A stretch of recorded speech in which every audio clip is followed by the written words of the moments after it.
अगर हम वर्तमान परिदृश्य से देखें तो भारत घिरता दिखाई दे रहा है।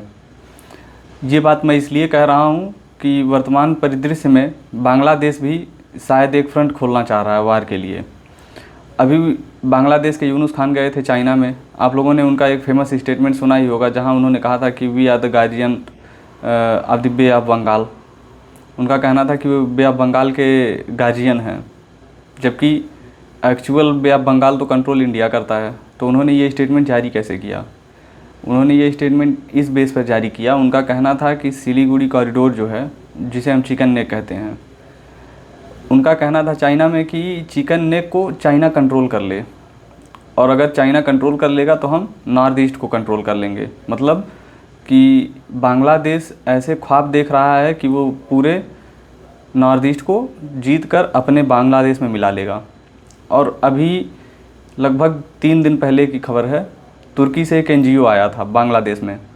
उन्होंने ग्रेटर बांग्लादेश जैसा एक टर्म उनके दिमाग में भर दिया, और ये कहीं ऐसे वैसे जगह की बात नहीं है, ढाका यूनिवर्सिटी की बात है। ढाका यूनिवर्सिटी के बच्चे ग्रेटर बांग्लादेश की मांग कर रहे हैं, और उनका ग्रेटर बांग्लादेश कहाँ तक है, आधा यूपी उसमें दिखा रहे हैं।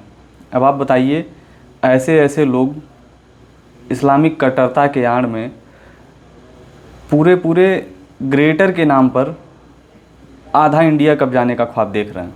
अगर ऐसे प्रसाद बंटता रहा तो आधा तो बांग्लादेश ले गया, जो बचा उधर का कश्मीर, पंजाब, हरियाणा वो पाकिस्तान ले गया, फिर बचा क्या? भारत है कहाँ बताइए? चाइना को भी कुछ चाहिए ही चाहिए।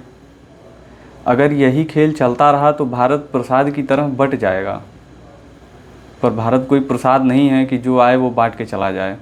भारत ने भी बांग्लादेश के लिए तीस्ता प्रहार सैन्य अभ्यास किया, और अभी सिलीगुड़ी कॉरिडोर के आसपास ही भारतीय सेना लगभग 10 से 15 हज़ार के ट्रूप्स डिप्लॉय हुए हैं। और अभी एक हालिया ही न्यूज़ है कि बांग्लादेश के एक एयर बेस पर चाइनीज़